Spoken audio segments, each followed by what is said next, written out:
Big boss season 9 హౌస్లో big boss Telugu చరిత్రలో ఇప్పటి వరకు ఎప్పుడు మనం ఊహించనిది అసలు ఇలా జరుగుద్దా, ఇలా చేస్తారా, ఇలా అవసరమా అని అనుకున్నది ఇప్పుడే లైవ్లో ఇప్పుడే ఒకటి జరిగింది. అదేంటంటే ఆల్రెడీ మన బ్రాడ్కాస్ట్ ఛానల్లో ఎర్లీ మార్నింగే పెట్టాము, మార్నింగ్ ఆఫ్టర్నూన్ పెట్టాము.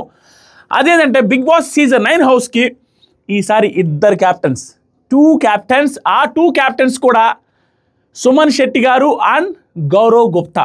ఇది మామూలు నాటకీయంగా మామూలు యాక్టింగ్ అంటే డ్రామాటిక్గా భయంకరంగా జరిగింది task. Most interesting task of the season. అంటే డిఫరెంట్గా పెట్టారు ఆ టాస్క్. 2-3 యాంగిల్స్లో ఉంటుంది, 2-3 రకాలుగా ఉంటుంది. Most confusing task. దాన్ని ఎక్స్ప్లెయిన్ చేయడానికే చాలా టైం పట్టింది. ఆ టాస్క్ ఇప్పుడే అయిపోయింది. ఆ టాస్క్ గురించి కంటే కూడా ఆయేషా గురించి ఎక్కువ మాట్లాడుకోవాలి. అసలు ఆ ఆయేషా గురించి మాట్లాడుకునే దానికి కంటే కూడా టాస్క్కు సంబంధం లేని తనుజ గారి గురించి మాట్లాడుకోవాలన్నట్టుగా అనిపించింది ఆ టాస్క్ చూస్తే. ఎందుకనేది ఈ పాయింట్లో చెప్తాను. స్టెప్ బై స్టెప్ వెళ్దాం. నాకెందుకు వెంటనే ఈ వీడియో చేయాలనిపించిందంటే, నెక్స్ట్ వీడియో వస్తుంది ఓటింగ్ది. దీనికి ముందు ఒక వీడియో చేశాను శ్రీజ రీఎంట్రీ రిలేటెడ్గా, అవి కూడా చూడండి. టాస్క్ ఏంటంటే, first Bigg Boss already evening announce చేస్తాడు ఈ సీజన్లో 2 క్యాప్టెన్స్ ఉంటారు ఈ వారం అని. షాక్. ఏంట్రా నాయన 2 క్యాప్టెన్లు ఎలా చేస్తారంటే, నాకు తెలిసి వైల్డ్ కార్డ్స్కి ఒక క్యాప్టెన్, వీళ్ళకి ఒక క్యాప్టెన్ పెట్టేదట్టు కాదు. ఎందుకంటే అలా పెట్టే పని అయితే అందరూ వైల్డ్ కార్డ్సే ఉన్నారు. ఈ ఒక్క టీంలో మాత్రమే ఈ హౌస్ మెంబర్ ఒకరు, వైల్డ్ కార్డ్ ఒకరు ఉన్నారు. కాబట్టి అందరికీ సపరేట్గా కాకుండా అందరికీ కలిపి 2 క్యాప్టెన్స్. కాబట్టి మిస్అండర్స్టాండింగ్స్ వచ్చేలాగా, వీళ్ళ క్యాప్టెన్కి వాళ్ళ క్యాప్టెన్కి మిస్అండర్స్టాండింగ్స్ వచ్చేలాగా, వాళ్ళిద్దరు కలిసి డెసిషన్ తీసుకునేలాగా ఉంటుంది టాస్క్లు. సో హౌస్ సిచ్యువేషన్స్ అని అలా ఉంటాయి. కాబట్టి గొడవలు ఎక్కువయ్యే అవకాశం ఉంది, మిస్అండర్స్టాండింగ్స్ ఎక్కువయ్యే అవకాశం ఉందని 2 క్యాప్టెన్లు పెట్టాడు బిగ్ బాస్. పెంట చేయబోతున్నారు చూడండి. ఇప్పుడే టీఆర్పీ రిలేటెడ్గా కూడా ఒక అప్డేట్ వచ్చింది. నేను బ్రాడ్కాస్ట్ ఛానల్లో పోస్ట్ చేశాను. మామూలు టీఆర్పీలు కాదు, సూపర్ డూపర్ హిట్ టీఆర్పీలు అంట. సీజన్ 8 కంటే మంచి టీఆర్పీ, సీజన్ 7కి దగ్గరగా ఉండే టీఆర్పీలు వస్తున్నాయి. షాక్. నేను మేబీ ఫ్యామిలీ ఆడియన్స్కి నచ్చిందేమో, భరణి గారిది అవి సెంటిమెంట్లు అవి ఇవేమో నచ్చాయేమో. ఎందుకు చూస్తున్నారో తెలియదు కానీ భయంకరంగా చూస్తున్నారు. సూపర్ డూపర్ హిట్ సీజన్ 9 అనేసి టాక్. దాన్ని నెక్స్ట్ లెవెల్కి తీసుకెళ్లాలనేసి ప్లాన్ చేస్తున్నారు. 2 క్యాప్టెన్లు పెట్టారు. ఇప్పుడు టాస్క్ చెప్తాను. టాస్క్ తర్వాత ఆయేషా గారు చేసిన ఎమోషనల్ డ్రామా గురించి మాట్లాడతా. దాన్ని ఎమోషనల్ డ్రామా అన్న తప్పు, కానీ అనాల్సిన సిచ్యువేషన్ ఎందుకు వచ్చింది, ఎందుకు అంటున్నాను అనేది గురించి కూడా చెప్తాను. అండ్ పాపం మాధురి గారు కూడా ఏడ్చారు. ఈవెన్ ఎమోషనల్ డ్రామా అని నేను అనలేను, ఎందుకనేది చెప్తాను. భయంకరంగా ఏడ్చారు ఇద్దరు. ఈవిడ ఏడ్చిన దానికంటే ఆవిడ 1000 times.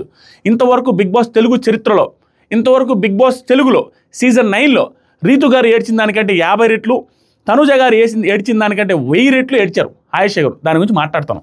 మాటలు చెప్పడం చాలా ఈజీ, మాటల మీద నిలబడాలి. కోతలు కోయడం చాలా ఈజీ, మాటల మీద నిలబడాలి. ఊరికే చూసేసి వచ్చి అందరినీ అనేయడం కాదు, అన్నప్పుడు దాని మీద నిలబడగలగాలి. ఇప్పుడు తెలియకుండా ఏం జరుగుతుందంటే, ఈ పర్టికులర్ వీక్లో ఒక పాయింట్ చెప్తాను. టాస్క్ ఏం జరిగిందంటే, ఒక్కొక్కరిని బ్యాచ్లుగా విడిపోమన్నారు. ఇద్దరిని ఒక బ్యాచ్, ఇద్దరు ఒక బ్యాచ్ని విడిపోమన్నారు. 6 మంది ఉన్నారు కదా క్యాప్టెన్సీ కంటెండర్స్. ఇద్దరు విడిపోమని బిగ్ బాస్ చెప్పినప్పుడు వాళ్ళ డిస్కషన్ జరిగినప్పుడు చాలాసేపు డిస్కషన్ జరిగాయి. మాధురి గారు బీభత్సంగా హట్ అయిపోయారు రమ్య గారు రిలేటెడ్గా. ఏమైందంటే, ఒక్కొక్కరు పేరు అవ్వాలి అనగానే డిస్కస్ చేసిన వెంటనే సాయి శ్రీనివాస్ ఇలా చూస్తాడు. మన అలెక్కి టిపికల్స్ రమ్య గారి సైడ్ చూడగానే అనేసి ఓకే చెప్పుకుంటారు. ఇద్దరు ఒక పేరు అనేసి ఫిక్స్ అయిపోతారు. కానీ మాధురి గారు రమ్య గారితో పేరప్ అవ్వాలని ఫిక్స్ అయిపోతారు. మనిద్దరం అవుదాం కదా అంటే ఆవిడ ఆల్రెడీ ఇతనితో పేరప్ అయిపోద్ది. ఆ పక్క సుమన్ శెట్టి గారు ఈవిడొచ్చి మాధురి గారు వెళ్ళి గౌరవ్ గుప్తాని అడుగుతారు, ఏం మనం అవుదాం అంటే, no, I don't want to group with weak people, I want strong person, weak కదా మీరు అనేసి డైరెక్ట్గా మొఖం మీద అన్నాడంట. అప్పటి నుంచి పట్టుకొని అతని టీంలో నేను జాయిన్ అవ్వను, అతనే వచ్చి పిలిచినా, అతనే రమ్మన్నా కూడా నేను జాయిన్ అవ్వను, అతనేంటి నన్ను వీక్ అనేది అనేసి చాలాసేపు ల్యాగ్ చేసి, చాలాసేపు బాధపడి, చాలాసేపు ఆలోచించుకొని, నువ్వు ఆ టీంలోకి వెళ్ళడం ఏంటి, నమ్మకం పోయింది, ఏంటి రమ్య ఇట్లా చేసావు అట్లా చేసావు అంటే, ఆడి సిగ్నల్ ఇచ్చాడు మాధురి గారు, అందుకని వెళ్ళాను అనేసి అంటున్నారు. ఇంకొక టీం వచ్చేసరికి మన ఆయేషా గారు లాస్ట్కి ఆయేషా గారు వస్తారు. ఎవ్వరు జాయిన్ అవ్వకపోతే ఆయేషా గారు వచ్చి, మాధురి గారు నేను వస్తాను మీ టీంకి, ఓకేనా మీకు, మన ఇద్దరం ఒక టీం ఉందాం. ఇప్పుడు ఆయేషా గారు అండ్ మాధురి గారు ఒక టీము, రమ్య గారు అండ్ సాయి శ్రీనివాస్ ఒక team, and Suman Shetty and Gaurav Gupta ఒక టీము. అలా బ్యాచ్లుగా విడిపోయారు. 3 బ్యాచ్లు 3 టీంలు అనమాట. So 3 teams into 2, 6 captaincy contenders task. So ఆ సెలక్షన్ ప్రాసెస్ చాలాసేపు జరిగింది. ఇదంతా కథతందంగా జరిగినాయి. తర్వాత చాలా గొడవలు జరిగినాయి హౌస్లో. ఇంక నాకు తెలిసి రేపు వీడియోలు చేయాల్సింది, ఇప్పుడు చేయలేం, అంత కంటెంట్ వస్తుంది. ఈ రీతు చౌదరి డిమాండ్ చేశారు స్వామి ఈరోజు క్రింజు. చరిత్రలో బిగ్ బాస్ తెలుగు చరిత్ర అనేది వాడాల్సి వస్తుంది. ఇంత నాన్సి ఇంత లాగిన డ్రామా ఏడాజొల్ల ఎన్ని స్వామి మాడుమోహం అని చెప్పారు చూసారా బిగ్ బాస్ మన లాస్ట్ వీక్లో Nagarjuna sir as it is live చూసిన వాళ్ళు కామెంట్ చేసి తీరాల.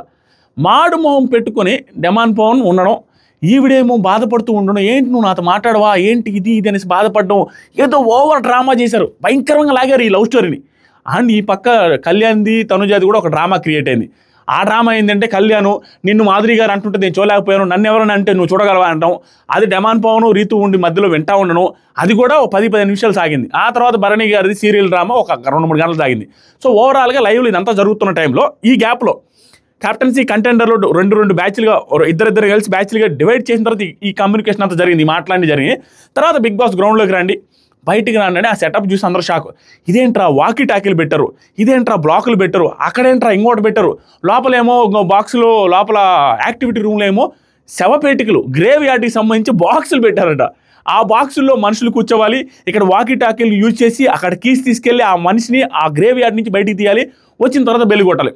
భయంకరమైన పెద్ద టాస్క్ అనమాట ఇది. దీన్ని ఎక్స్ప్లెయిన్ చేసి అక్కడ ఎందుకు ఓడిపోయారు, ఎందుకు ఆయేషా గారు ఏడ్చారు, ఆ ఏడుపు నుండి ఎందుకు తప్పు పడుతున్నానని చెప్పి ఈ వీడియోని ఎండ్ చేస్తా. ఫస్ట్ టైం ఎంత చూద్దాం.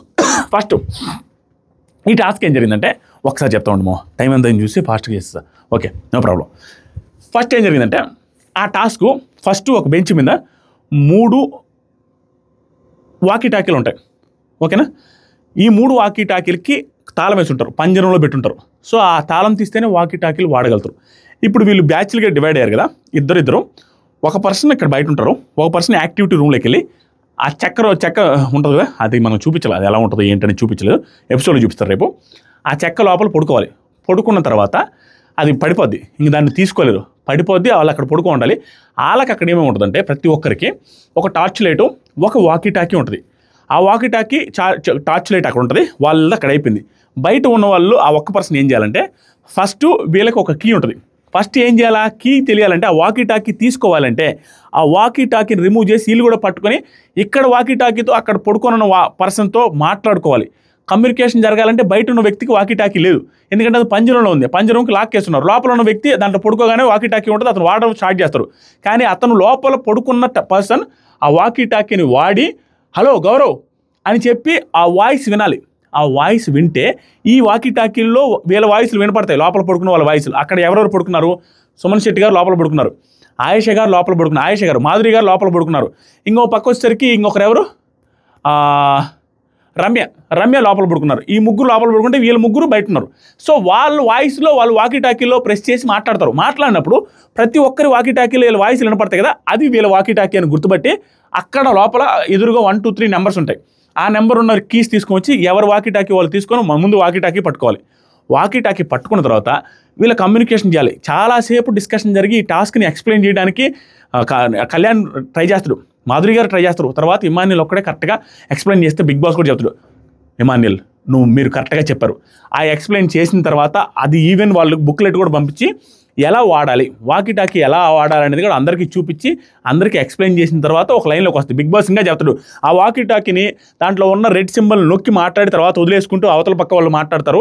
అలా కాకుండా మీరు ఏ సింబల్ ఇష్టం వచ్చి నొక్కితే ఆ టాస్క్లో మీరు గెలవలేరు, ఆ టాస్క్లో కమ్యూనికేషన్ జరగదు, ఓన్లీ కమ్యూనికేషన్ మీద డిపెండ్ అయిన టాస్క్ ఇది అని క్లియర్గా చెప్పిన తర్వాత వాకీ టాకీ గురించి అందరూ నేర్చుకున్న తర్వాత ఈ డిస్కషన్స్ అయిపోయి ఇమాన్యుల్ ఎక్స్ప్లెయిన్ చేసిన తర్వాత అక్కడ లోపలికి పోయి పడుకున్నారు. పడుకున్న తర్వాత ఏం జరిగిందంటే బయట ఉన్న ముగ్గురు లోపల పడుకున్న వాళ్ళతో కమ్యూనికేషన్ కోసం ఫస్ట్ వాళ్ళ వాయిస్లు వినపడుతున్నాయి. ఫస్ట్ ఇది జరగాలి కదా, దీని తర్వాత ఏం జరగాలంటే టాస్క్లో వీళ్ళు వాకీ టాకీలో మాట్లాడిన తర్వాత ఆ కీ తీసుకొని వచ్చి ఏ వాకీ టాకీ మందని ఆ వాయిస్ గుర్తుపట్టి తీసుకొని ఈ వాకీ టాకీ చేతిలో పట్టుకున్న తర్వాత ఏం చేయాలంటే అక్కడ లోపల ఆ చెక్కలో పడుకున్న వర్షను ఆ టార్చ్ లైట్ తీసుకొని లోపల పడుకొని ఇక్కడ నలిసి అక్కడ కూడా ఈ గోపురాలు పెడతారు, అది కూడా కనపడుతుంది ఆ లోపల ఎలా ఉన్నారని.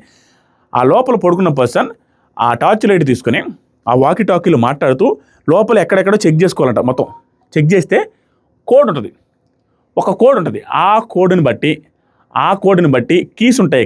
ఇక్కడ బయట చెక్కలు ఉంటాయి చూసారా, బ్లాక్స్ పెట్టుంటారు. ఆ కోడ్ని బట్టి ఆ బ్లాక్స్ ఓపెన్ చేస్తే ఏ బ్లాక్ ఓపెన్ చేయాలి, ఆ బ్లాకులు 15-16 బ్లాకులు ఉన్నాయి. ఆ బ్లాకుల మీద సింబల్స్ ఉన్నాయి, పెద్ద చెయ్యి, చిన్నది ఒకటి, అదొకటి, ప్లస్ సింబల్, మైనస్ సింబల్, ఏదో ఒకటి బ్లాకుల మీద ప్రతి దాని మీద స్టార్స్ అవి ఇవి ఇష్టం వచ్చిన సింబల్స్ ఉన్నాయి. ఇదే సింబల్స్ లోపల ఉంటాయి ఆ చెక్క లోపల. సో వీళ్ళు ఆ లైట్ వేసుకుని ఆ చెక్కలను చదవాలి, వాళ్ళకి సంబంధించిన చెక్కలు. 3 స్టార్లు ఉన్నాయి గౌరవ్, 2 పిల్లలు ఉన్నాయి గౌరవ్, 2 ఇంటిలో ఉన్నాయి గౌరవ్, ఇట్లా పెద్ద హస్తం ఉంది, చిన్న హస్తం ఉంది అని ఇలా చదివినప్పుడు వాళ్ళు పర్టికులర్ ఆ చెక్క కలర్ కూడా ఉంటుంది. ఆ చెక్క కలర్ అవన్నీ చదువుకొని ఇక్కడ వీళ్ళ ఆ బ్లాక్ కీ ఓపెన్ చేస్తే ఆ కీ ఓపెన్ చేసిన తర్వాత ఆ బ్లాక్ లోపల ఏముంటుందంటే ఒక కోడ్ ఉంటుంది, నెంబర్తో ఒక కోడ్ ఉంటుంది. ఆ కోడ్తో పాటు ఒక కీ కూడా ఉంటుంది, కీ ప్లస్ 1 కోడ్. సో ఆ కోడ్ ఆ కీ తీసుకెళ్ళి లోపల ఉన్న బ్లాక్లో పడుకున్న పర్సన్ని, చెక్కలో పడుకున్న పర్సన్ని ఆ కోడ్ ఎంటర్ చేసి బయటికి తీసుకుని వచ్చి ఇద్దరు కలిసి వచ్చి బెల్ కొట్టాలి. నేను టాస్క్ బాగానే ఎక్స్ప్లెయిన్ చేశాను అనుకుంటా. ఎవ్రీథింగ్ డిపెండ్స్ ఆన్ లోపల పడుకున్న పర్సన్కి ఇతనికి ఆ వాకీ టాకీలో కమ్యూనికేషన్. టెన్షన్ పడకుండా అతను మాట్లాడాలి, ఇతను కూడా టెన్షన్ పడకుండా అది విని క్లియర్గా అదే బాక్స్ ఓపెన్ చేసి అక్కడ 4 నెంబర్లు ఏదైతే ఉందో ఆ నెంబర్లు పరిగెత్తుకుంటూ గుర్తుపెట్టుకుని అక్కడికి అదే నెంబర్లు కొట్టి ఓపెన్ చేసి తీసుకుని వచ్చి ఇద్దరు కలిసి బెల్ కొట్టాలి. That is the task. లోపల దాని లోపల ఏం జరిగింది, యాక్టివిటీ రూమ్లో ఎవరిది ఎందుకు లేట్ అయింది, ఎవరు ఎందుకు ఓడిపోయారని మనకు తెలియదు. కానీ హైలైట్ ఏంటంటే ఫస్ట్ బాక్స్ ఓపెన్ చేసి ఫస్ట్ వెంటనే రియాక్ట్ అయ్యి వెంటనే వచ్చింది మన ఆయేష. అందరికంటే ఫస్ట్ ఓపెన్ చేసింది, అందరికంటే ఫస్ట్ యాక్టివిటీ రూమ్లోకి వెళ్ళింది. యాక్టివిటీ రూమ్లోకి వెళ్ళిపోయిన తర్వాత డిస్కస్ చేస్తాం చూడండి. తర్వాత వచ్చి ఇక్కడ గౌరవ్ అందరికంటే లాస్ట్ వెళ్ళింది గౌరవ్. ఎందుకంటే సుమన్ శెట్టి గారు సరిగ్గా కమ్యూనికేట్ చేయాలి. సుమన్ శెట్టి గారికి గౌరవ్ ఏం చెప్పాడంటే, అన్నా మీరు భయ్యా ఏం చేస్తారంటే ఇది వాకీ టాకీలో మీరు నాన్ స్టాప్గా అక్కడ ఉన్న కోడ్స్ చెప్తూ ఉండండి, అంతేగాని నాతో మాట్లాడద్దు, నాన్ స్టాప్ కోడ్లు చెప్పండి అంటే ఆయన గౌరవ్ అంటుండు. ఇతను కూడా సరిగ్గా కమ్యూనికేట్ చేయలేదు. గౌరవ్ కూడా భయ్యా బోలే అంటున్నా, కానీ నేను చెప్తాను మీరు కీప్ ఆన్ రిపీట్ చేయండి అనేది ఇద్దరి మధ్య కమ్యూనికేషన్ లేదు. చాలా లేట్ అయింది. కానీ వీళ్ళిద్దరు ఏదైతే ఉన్నారో ఫస్ట్ వాళ్ళు శ్రీనివాస సాయికి ఆవిడ బాగానే కమ్యూనికేట్ చేసింది, ఆ తర్వాత మాధురి గారు పర్ఫెక్ట్గా కమ్యూనికేట్ చేస్తారు ఆయేష గారికి. వాళ్ళు కొంచెం ఎర్లీగా వెళ్ళారు, అందరికంటే లాస్ట్గా వెళ్ళారు. ఆయన చెప్పలేకపోతుంటే ఆయన అప్పటికి ఏదంటే అది ఓపెన్ చేస్తూనే ఉంటాడు అన్ని బాక్సులు. లాస్ట్ పింక్ బాక్స్ అనేసి ఆ సింబల్స్ కూడా చెప్పే లోపలే ఇతను ఓపెన్ చేస్తే అది వస్తుంది, దాని కోడ్ తీసుకెళ్ళి లోపలికి వెళ్ళి తీసుకొచ్చేస్తాడు. మిగతా వాళ్ళిద్దరిది లేట్ అయింది. నెక్స్ట్ ఆయేష గారు వస్తారు. ఆయేష గారు వీళ్ళ తర్వాత వస్తారు, కొంచెంసేపటి తర్వాత ఒక 5-10 నిమిషాల తర్వాత వస్తారు వీళ్ళ అన్న మాటలు బట్టి. తర్వాత వీళ్ళందరికంటే కామెడీ ఏంటంటే పాపము అలెక్కే చిట్టి పికిల్స్ రమ్య గారు, శ్రీనివాస్ సాయి గారు వీళ్ళందరూ వచ్చిపోయి హంగామాలా ఉన్న తర్వాత వస్తారు. అది ఎందుకు లేట్ అయింది, ఎంత లేట్ అయిందో లోపల ఉన్నదాన్ని బట్టి జరుగుద్ది. ఇప్పుడు ప్రాబ్లం ఎక్కడ వచ్చిందంటే, నేను ఈ వీడియో చేయడానికి ఇక్కడ నేను వాళ్ళ ఏడ్చిన దాన్ని తప్పుపడడం కూడా కాదు, వాళ్ళ ఎఫర్ట్స్ ఎక్సలెంట్గా ఆడారు. మాధురి గారు అయితే సూపర్ నీట్గా కమ్యూనికేట్ చేశారు. ఈవెన్ ఇక్కడ తప్పు ఎక్కడ పడుతుందంటే as per the live Ayesha గారు బయటకు రాగానే బీభత్సంగా ఏడ్చారు. నాకు తెలిసి రీతు చౌదరి గారు ఈ సీజన్ మొత్తం మీద ఏడ్చిన దానికంటే 10 రెట్లు ఎక్కువ ఏడ్చారు. రీతు చౌదరి గారిది ఎట్లాగైతే మనం అనుకుంటాం ఏంట్రా ఇంతలానే ఏడుస్తుందని, ఆవిడ ఇంకా దారుణంగా ఏడ్చారు. దారుణంగా ఏడ్చి ఎంతమంది వచ్చినా ఎవడొచ్చినా అస్సలు ఆగలేదు ఆవిడ, అంత లావు నేర్చారు. రీజన్ ఏం చెప్తున్నారంటే, నాకు కళ్ళు కనిపించలేదు అందుకే ఏడ్చారనేసి కళ్ళు కనిపించలేదు నా కళ్ళు వల్లని ఆవిడ స్పెట్స్ పెట్టుకుంటారు. కనిపించక ఆ నెంబర్స్ కొట్టలేకపోయారంట. లోపల ఆ కీ పాస్వర్డ్ కొట్టలేకపోవడం వల్ల ఆవిడ రాలేకపోయారు. నాదే తప్పు, నా కళ్ళు కనిపించలేదు, అదే మిస్టేక్, అందరికంటే ముందు వచ్చారని బాధపడుతున్నారు. యాక్చువల్గా నిజంగా బాధ ఉంటుంది. అందరికంటే ముందు వచ్చింది, అందరికంటే ముందు అయిపోవాల్సింది, ఆ కళ్ళు కనపడకపోవడం వల్ల ఓడిపోయాను అనేది ఖచ్చితంగా బాధ ఉంటుంది. కానీ ఇక్కడ మిస్టేకు నేను ఎగతాళిగా మాట్లాడాల్సిన సిచ్యువేషన్ ఎందుకు వచ్చిందంటే, మాటలు చెప్పడం చాలా ఈజీ. రాగానే తనుజ గారిని ఎమోషనల్ డ్రామా అన్నారు. ఆవిడ అన్నమే కాకుండా తనుజ గారి దగ్గరికి వచ్చి తనుజ గారు నామినేట్ చేస్తారని సుమన్ శెట్టి గారు అడిగితే, నామినేషన్ రీజన్స్ అడిగితే ఆవిడ పక్కకు తీసుకెళ్ళి చెప్పిన మాట ఏందో తెలుసు ఆయేష గారు, నేను ఊరికి ఏది మాట్లాడను, ఎమోషనల్ డ్రామా ఎక్కువ చేస్తారని చెప్పమంటే ఆయన ఇల్లు కూడా అదే చెప్పాడు. మీరు ఎమోషనల్ ఎక్కువ డ్రామా చేస్తారు, నాకంటే ఎక్కువ డ్రామా చేస్తారంటే ఆవిడ అప్పుడే అన్నారు తనుజ గారు. సో మీరు ఇంటికాడి నుంచి గుడ్డలు వచ్చినా కూడా ఏడుస్తారు, మీరేమంటారని. అలాంటి ఆయేష ఆవిడ నామినేషన్ రీజన్లో ఎమోషనల్ అని చెప్పి ఆవిడ్ని వేరే వాళ్ళకి ఉసుగొలిపి సుమన్ శెట్టి గారితో కూడా ఎమోషనల్ డ్రామా అని చెప్పి మీరు ఏడుస్తున్నారు, ఎమోషనల్ అవుతున్నారని చెప్పిన ఆవిడ ఫస్ట్ డే రోజు బాల్ దొరకకపోతే ఏడుపు మొహం పెట్టి ఏడ్చారు. అదే కౌంటర్ ఇచ్చారు తనుజ గారు. ఈరోజు ఒక్క టాస్క్లో ఓడిపోతే ఆ టాస్క్లో ఓడిపోయిన తర్వాత ఎక్కి ఏ సీజన్లో ఎవడు ఏడవనంత ఏడ్చారు. మరి దీన్ని ఏమంటారు? 1 డేలో నువ్వు ఇన్నిసార్లు ఏడిస్తే మీరు తనుజ గారు ఏడ్చిందని అనొచ్చా అని. That is my point. చూసి వచ్చిన తర్వాత ఏదేదో మాట్లాడితే వర్కౌట్ అవ్వదు, మాట మీద నిలబడగలగాలి. వచ్చిన 2 రోజులకే 2-3 సార్లు ఏడ్చినప్పుడు అక్కడ 30-35 రోజుల తర్వాత ఏడ్చిందని నువ్వు టీవీలో చూసి వచ్చి జడ్జి చేసినప్పుడు ఆ జడ్జి చేసిన వాళ్ళు అక్కడ స్టాండర్డ్ అయ్యి గట్టిగా నిలబడి ఉంటుంటే వర్కౌట్ అవుద్ది. నిలబడకపోతే ఎగతాళిగానే ఉంటుంది, నిలబడకపోతే కామెడీగానే కనపడుతుంది, నిలబడకపోతే అది డ్రామాలాగా కనపడుతుంది. ఆవిడ ఏడ్చేది డ్రామా అయినప్పుడు ఈవిడ ఇంతలాగా ఎక్కి ఒక టాస్క్ కోసం ఏడుస్తుంది, అది కూడా డ్రామాలాగా కనపడుద్ది అనేది నా పాయింట్. అప్పుడు జడ్జి చేస్తారు జనంలో, అప్పుడు తప్పుపడతారు. కానీ నిజంగా ఎఫర్ట్స్ అయితే బాగా పెట్టారు. ఇవి ఎందుకు అనాల్సి వస్తుందంటే, ఆవిడ అన్న మాటలకి కౌంటర్గా అనాల్సి వస్తుంది. మనం అన్నీ చూస్తున్నాం కాబట్టి ఎంత ఓవర్ యాక్షన్తో అన్నారో అంత ఓవర్ యాక్షన్ ఆటల్లో కూడా ఉండాలి. ఆటల్లో ఓడిపోయినప్పుడు తీసుకునే గుణంగా ఉండాలి, ఎమోషనల్ అవ్వకుండా ఆపుకునే గుణంగా ఉండాలి. భయంకరమైన ఎమోషనల్ అయిపోయారు చూడడానికి. ఏరా ఈవిడ కూడా రామానైనా అన్న ఫీలింగ్ వస్తుందిగా. అండ్ దీంట్లో హైలైట్ ఏంటంటే తనూజ గారు సూపర్ అని ఎందుకు పెట్టారా కూడా అటు కాకుండా ఇటు కాకుండా అంటే ఈవెన్ ఎమోషనల్ డ్రామా అన్నారు, ఎమోషనల్ అవుతూ ఉంటారు అన్నారు. సుమన్ శెట్టి గారు కూడా అనిపించారు. ఈవిడ ఎమోషనల్ అవుతుంటే, ఈవిడ ఏడుస్తుంటే ఎదురుగా కూర్చొని ఓదార్చింది తనూజ గారే. ఎదురుగా కూర్చొని తనూజ గారు కామ్ డౌన్ ఆయిషా, ఈవిడికి అవసరం లేదు, ఆవిడేం పెద్దగా మాట్లాడట్లా. Calm down Ayesha no problem Ayesha, వచ్చి one task Ayesha please calm down. ఇక్కడ ఓదార్చారు కదా, నైట్కి ఖచ్చితంగా ఆవిడ డిస్కస్ చేస్తుంది అందరితో. చూసారా 35 రోజులైంది మనం వచ్చి, ఈవిడ 1 డేకి 2 డేస్కి ఇంత ఎమోషనల్ అయింది, అన్ని ఎమోషనల్ అన్నారు. ఏమంటారు దీన్ని? ఇక్కడ ఇన్నిటికంటే తప్పు పట్టాల్సిన విషయం, ఇన్నిటికంటే నేను రాంగ్గా ఎందుకు నేను ఆవిడని ఇబ్బంది పెడతాను, ఇబ్బంది నాకు కోపం వచ్చింది అనేసి ఒక్క మాట చెప్తాను. టాస్క్ ముందు ఏమన్నారు తెలుసా మాధురి గారు? ఒకే మాట అంటారు, మీరు పడుకుంటారా నేను పడుకోమంటారా లోపల, నేను ఇక్కడ ఉంటాను అక్కడ ఉంటాను ఎక్కడైనా ఓకే అన్నప్పుడు ఆవిడ నాకు కూడా ఓకే అనేసి ఆయేషా నేను బయట ఉంటాను మీరు లోపల పడుకొని నేను చెప్తారు. నీకు కళ్ళు కనపడవు అనుకున్నప్పుడు, నీకు ఇబ్బంది అనుకున్నప్పుడు స్పెట్స్ పెట్టుకొని ఆడాలి. లేదు అంటే ఆవిడ గ్రేవ్ యార్డ్లో పడుకొని ఈవిడ చేత చేయించుకొని ఉండాలి. ఆ డెసిషన్ మేకింగ్ రాంగ్ చేశారనేది నా ఉద్దేశం. ముందే ఆప్షన్ ఇచ్చారు, ముందే ఆవిడ చెప్పారు నువ్వు ఎక్కడైనా ఓకే అన్నప్పుడు. ఆ తెలివి కూడా లేకపోయింది ఆయేషా గారికి అని తప్పు పట్టాలనిపిస్తుంది. లేకపోతే నేను తప్పు పట్టేవని కాదు. ఆయేషా గారు ఏడుస్తూ ఉంటే ఏంటి ఆయేషా ఇలా చేసామని ఏడుస్తూ ఉంటే ఆవిడ ఏడుస్తున్న దానికి చూసి పాప మాధురి గారు వేరే రూమ్లోకి వెళ్ళి అక్కడ తనుజ గారు ఓదార్చి వచ్చి కూర్చున్న తర్వాత గౌరవ్ నిఖిల్ అందరూ ఉన్నప్పుడు మాధురి గారు కూడా పాప ఏడుస్తారు. 2 టిష్యూలు పెట్టుకుని బీభత్సంగా ఏడ్చేస్తారు. ఆవిడ తప్పేం లేదు, ఆవిడ బాగానే చేశారు. ఆవిడ అందరూ అప్రిషియేట్ చేస్తాను కూడా, అందరికంటే బాగా గైడ్ చేసింది. నువ్వే క్లియర్గా ఎక్స్ప్లెయిన్ చేస్తున్నావు విత్ కలర్స్ విత్ సింబల్తో. కానీ అక్కడ ఆవిడకి కళ్ళు కనిపించినప్పుడు మనం ఏం చేస్తామనేసి ఆ ఇదితో వెళ్ళిపోయింది. ఆవిడ కూడా ఏడుస్తూ ఉంటే అందరూ ఓదారుస్తూ ఉంటారు. తనుజ గారితో ఏంటి రాజా నువ్వు కూడా ఏడుస్తావని అలా ఏడుస్తూ ఉన్నారు.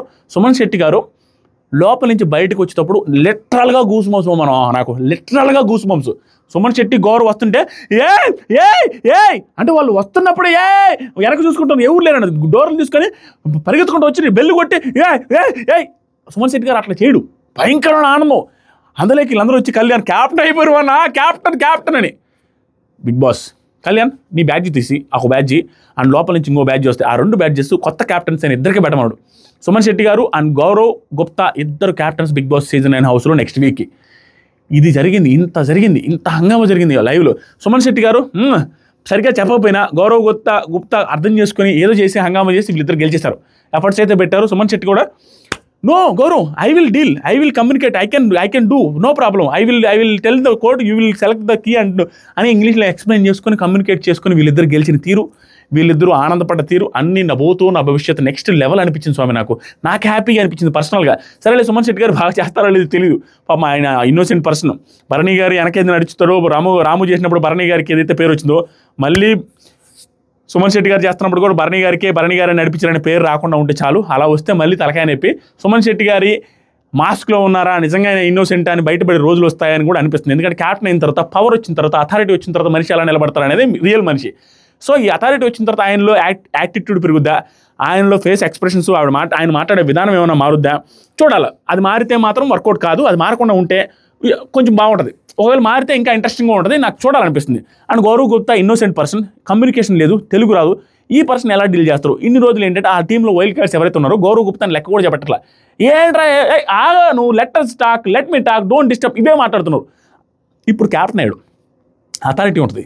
అతన్ని ఎలా డీల్ చేస్తారు, అతనికి ఎలా రెస్పెక్ట్ ఇస్తారు అనేది కూడా ఇంట్రెస్టింగ్ ఉంటుంది. అండ్ ఆయేషా రిలేటెడ్గా 2 డేస్లో 2 టైమ్స్ భయంకరంగా ఏడ్చిన ఆయేషాకి తనుజ గారిని ఎలా కాన్ఫిడెంట్ చేస్తారు, ఎలా డీల్ చేస్తారు, ఎలా ఆవిడతో ఎక్స్ప్రెస్ చేస్తారు, అండ్ తనుజ గారు ఈ వీడియో ఏడ్చిందా అనే నెక్స్ట్ నామినేషన్స్లో ఎలా తీసుకొని 100,000% అదే రీజన్తో నామినేట్ చేస్తారు.